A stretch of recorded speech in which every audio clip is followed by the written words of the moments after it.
Alors, mes chers amis, nous allons parler aujourd'hui des lois qui concernent la rechitza, le fait de se rincer. Est-ce qu'on peut se rincer les mains? Est-ce qu'on peut se laver? Quelles sont les lois de la toilette, on va dire, le jour de Tisha B'Av? Alors, disent les décisionnaires que le jour de Tisha B'Av, on n'a pas le droit de se laver le corps, ni même de se rincer, même sans savon, même à l'eau froide, même une toute petite partie du corps. Se rincer et se laver pour le plaisir, c'est complètement interdit. Si jamais j'ai une saleté sur ma main, j'ai une saleté, j'ai quelque chose qui s'est collé à ma main, j'ai de la saleté, j'ai besoin de la retirer. Et sans eau, ça ne fonctionnera pas. J'ai le droit de laver ça avec de l'eau. Pourquoi? Tout ce qui est interdit, c'est de se rincer pour le plaisir. Mais ce n'est pas pour le plaisir, j'ai une saleté, il faut que je retire cette saleté.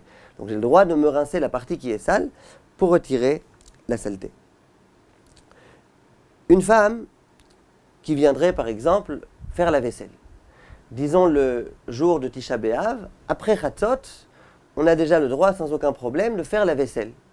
Pour pouvoir commencer à préparer la nourriture pour le soir, par exemple. Alors, on fait la vaisselle. Quand on fait la vaisselle, nécessairement, les mains vont entrer en contact avec de l'eau. C'est permis. Mon but ici, c'est pas de profiter, c'est pas de kiffer, c'est de faire la vaisselle. Et ça, c'est donc autorisé. Le Rav Kaf HaChaim écrit qu'on aurait le droit même de faire la vaisselle à l'eau chaude, d'après la stricte loi. Alors, celui qui veut se montrer plus rigoureux et mieux faire, il vaut mieux qu'il essaye de faire la vaisselle ce jour-là à l'eau froide. Lorsque le matin on se lève, on doit procéder à la Netilat Yadayim pour retirer le mauvais vent qui se trouve, le mauvais esprit qui se trouve sur nos mains. Et retirer ce Ruach Ra'a là, cet esprit mauvais, c'est un petit peu comme retirer une saleté qui est sur les mains. Ça veut dire, je ne suis pas en train maintenant de profiter lorsque je me rince les mains. Je suis en train de retirer ce Ruach Ra'a qui règne sur mes mains. Donc c'est autorisé. Simplement, dit le Shulchan Aruch, il faut se rincer que jusqu'aux phalanges. Vous voyez ici, on a 3 phalanges, on peut jusqu'à la 3e phalange. Ça veut dire, tous les doigts, on peut les rincer. Simplement, on ne se lavera pas plus que ça. Par contre, le Kohen, qui va procéder à la Netilat Yadayim avant de monter pour la Birkat Kohanim, ou une personne qui est obligée de manger du pain, parce que son médecin lui a demandé de manger le jour du jeûne, et donc il doit faire un Netilat Yadayim, eux, ils se laveront la main jusqu'au poignet. Les mains, plus précisément, jusqu'au poignet. Si on vient de changer une couche et qu'on a une mauvaise odeur sur nos mains, très mauvaise odeur, qu'on ne peut pas la retirer sans se servir d'eau et de savon, et bien on a le droit de se servir et d'eau et de savon, ainsi qu'écrit le Or Letzion. A-t-on le droit de procéder à un rinçage de bouche ou pas le jour de Tisha B'Av? Dit le Rav Moshe Feinstein, c'est un problème. Pourquoi? Parce que je procède à un rinçage. Donc je me lave la bouche. On n'a pas le droit de se laver, on n'a pas le droit de se rincer le jour de Tisha B'Av. Simplement, si jamais une personne souffre terriblement si elle ne le fait pas, elle sait que c'est très difficile pour elle, elle est obligée de le faire. Alors là, le Chaye Adam autorise. Simplement, il dit qu'il faut laisser la bouche vers le bas, comme ça, la tête vers le bas inclinée, pour pas qu'il y ait un risque qu'on en vienne à avaler de l'eau. Une personne qui aurait une mauvaise odeur, une mauvaise haleine qui sort de sa bouche et qui aimerait donc procéder à un bain, avec même quelque chose qui a un petit peu de goût. Dit le Minchat Yitzhak, si la personne elle souffre terriblement de ça, et qu'elle est incapable de sortir, qu'elle souffre de ça, elle souffre de ce mauvais goût, de cette haleine qu'elle a dans sa bouche, si elle souffre beaucoup, on peut lui autoriser de le faire. Par contre, si jamais la personne ne souffre pas trop, alors qu'elle ne le fasse pas, ou qu'elle fasse avec un petit peu de dentifrice sur les dents, mais sans se servir d'eau. A-t-on le droit de se rincer le matin tout le visage avec de l'eau? Disent les décisionnaires, une personne qui est vraiment ce qu'on appelle dans la halakha isténis, une personne qui, si elle ne le fait pas, elle souffrira toute la journée, on peut lui autoriser. Mais une personne normalement constituée, le jour de Tisha B'Av, qu'elle ne le fasse pas. Par contre, lorsque le matin on a dit qu'on procédait à la Netilat Yadayim, après s'être levé, on a dit qu'on pouvait se laver les mains jusqu'aux doigts. Et bien on a le droit, lorsque les mains sont encore un petit peu humides, de les passer sur les yeux, de sorte à se nettoyer un petit peu les yeux et le visage, la partie qu'il faut. Deuxième interdit au jour de Tisha B'Av, ce qui s'appelle Sikha. Sikha, c'est le fait de soindre. Aujourd'hui, on ne parle plus tellement d'oindre. Aujourd'hui, on parle de mettre de la crème. Aujourd'hui, on parle de mettre tout type de produits de cosmétiques. Aujourd'hui, on parle de mettre du parfum. Tout ça, c'est interdit. Le jour de Tisha B'Av, ni parfum, ni mettre tout type de maquillage, on n'a pas le droit. Le déodorant, certains décisionnaires tels que le Rav Moshe Feinstein autorisent. Le Rav Shlomo Zalman Auerbach aussi autorise. Pourquoi? Le Rav Feinstein dit, on ne le met pas pour l'odeur qu'il y a. On le met juste pour éviter les mauvaises odeurs, pour retirer la saleté, pour retirer la sueur, pour pas qu'il y ait de sueur. Donc ça, c'est autorisé. Par contre, du parfum, c'est autre chose, parce que le parfum, on le met pour qu'il y ait une bonne odeur. Donc ces décisionnaires-là autorisent. Le Rav Eliashiv, lui, a interdit. Mettre sur la main une crème, vraiment comme ça pour le plaisir, pour qu'il y ait une bonne odeur, ou chose de ce genre-là, c'est interdit le jour du Tisha B'Av. Ensuite, troisième chose interdite le jour du Tisha B'Av, c'est de porter des chaussures. Les chaussures qui sont en cuir, c'est interdit de les porter. Le cuir, chaussures en cuir, c'était une matière qui était à l'aise. On était à l'aise dans ces chaussures. Et donc, le jour de Tisha B'Av, c'est interdit. Malgré tout, dit le Mishnah Brura, disent certains grands décisionnaires, tels que le Rav Ovadia, le matin, lors des Birkot HaShachar, on peut dire à Hachem, merci Hachem, Baruch Ata Hachem, Shasali Kol Tzorki. Cette bénédiction a été instituée lorsqu'on se chausse de ces chaussures. Alors, il y en a qui ont voulu dire, puisque ce jour-là, on n'a pas à mettre des chaussures en cuir, donc comment tu peux bénir Hachem de nous avoir donné la possibilité de mettre des chaussures? Sur ça, beaucoup de décisionnaires, tels que le Mishnah Brura, tels que le Rav Ovadia, disent, mais non, c'est vrai que tu n'as pas à mettre des chaussures en cuir, mais tu peux mettre des chaussures en toile. Donc tu as le droit de réciter cette bénédiction.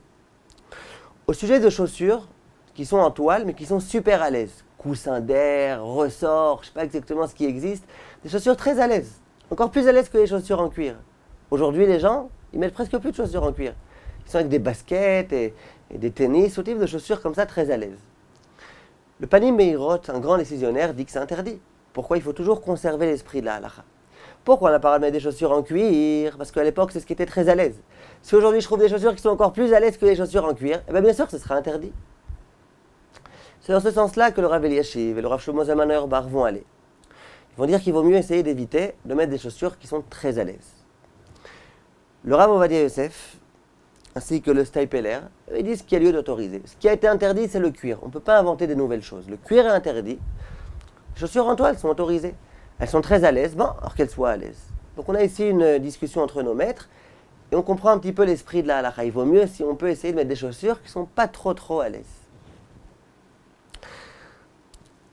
Lorsque les chaussures sont en toile, simplement que les scratchs simplement sont en cuir, et le but de ces scratchs, c'est pas de protéger le pied, c'est juste de pouvoir tenir la chaussure sur le pied. Ça, le Chida autorise. De la même façon, si ma chaussure est en toile et qu'il y a une petite fleur comme ça en cuir qui est là pour la décoration de la chaussure, il n'y a strictement aucun problème. Autre point important, il est écrit que le jour de Tisha B'Av, il est interdit d'avoir des relations conjugales.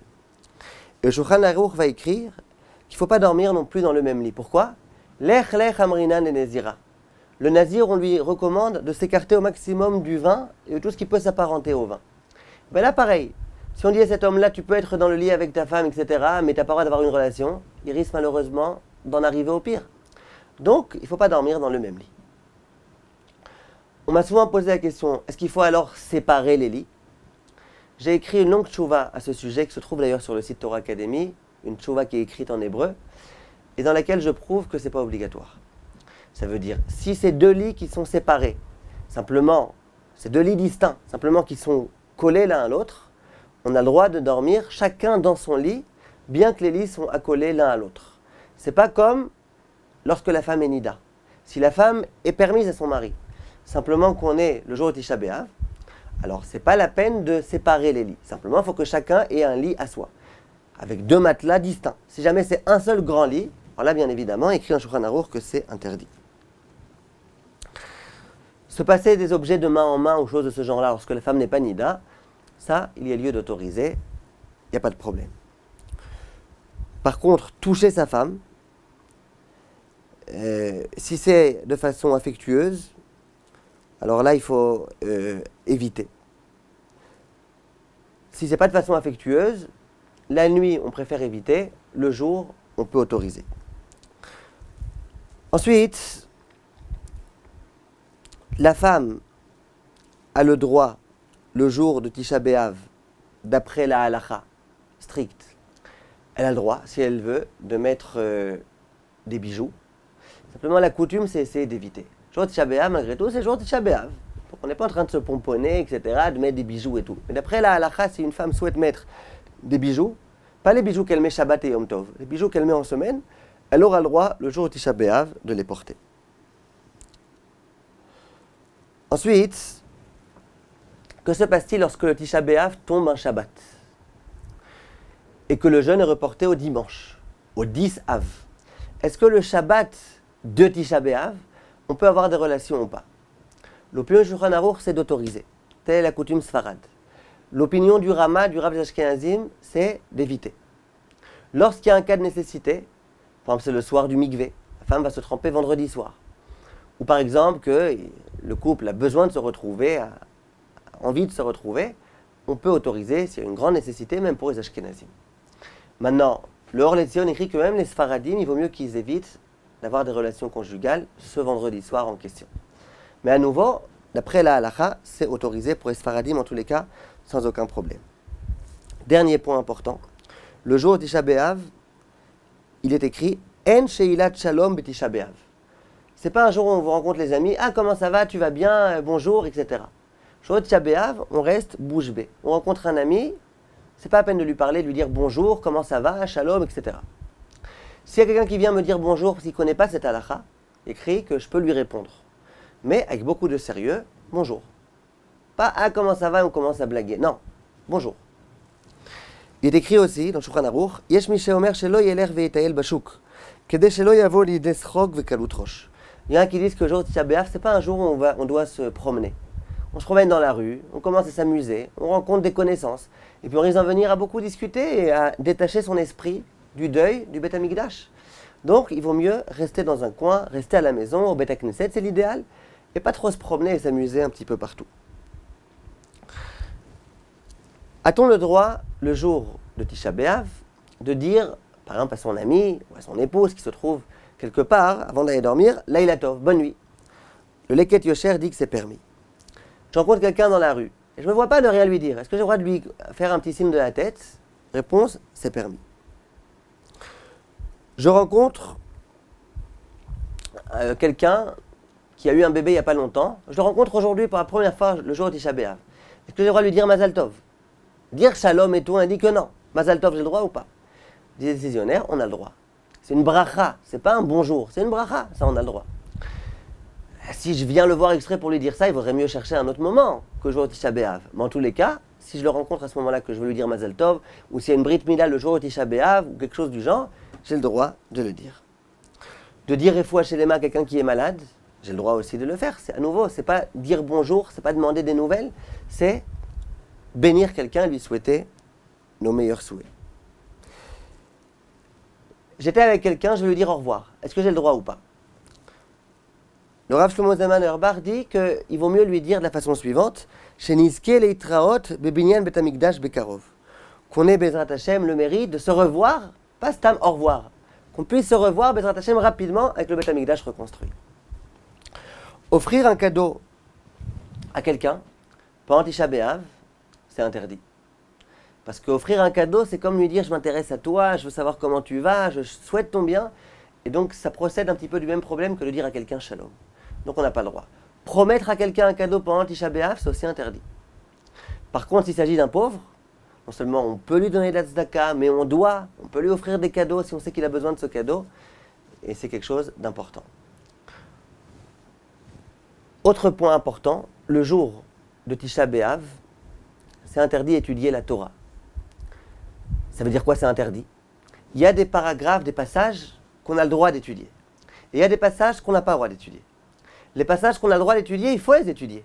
Chaque homme a l'obligation d'étudier la Torah tous les jours. Tous les jours, ça inclut aussi Tisha B'Av. Ah, mais Tisha B'Av, il y a des choses que je n'ai pas le droit d'étudier. C'est vrai. On étudie ce que tu as le droit d'étudier. Comme ça, beaucoup de décisionnaires disent que c'est pas que le jour de Tisha B'Av, on est dispensé d'étudier, on fait ce qu'on veut.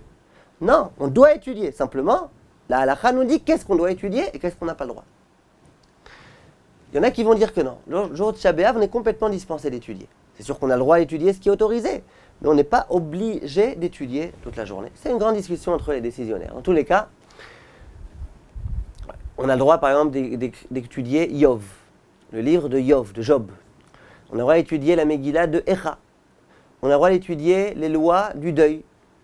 On a le droit d'étudier, par exemple, le traité de Moed Katan, le 3e chapitre, dans lequel la Gemara traite de tous les sujets de deuil.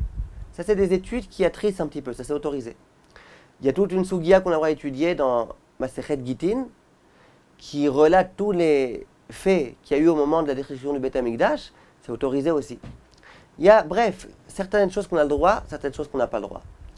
Par exemple, étudier du moussar, des choses qui sont censées nous rapprocher d'Hachem, nous réveiller, nous faire changer, nous corriger, faire progresser. Tout ça, c'est autorisé, ainsi que l'écrivent les décisionnaires. Voilà, on a parlé de ce qu'on a pu, il y aurait d'autres choses, mais à mon avis, il y a déjà un certain nombre de points qui étaient importants et qu'il fallait connaître. Et Bezrat Hashem à nouveau, Yehi Ratson, Kadosh Baruch Hu nous reconstruise le Beth Amikdash. Bekarov, Bekarov, Bekarov Mamash. Amen. Kol tout, mes chers amis, et à bientôt.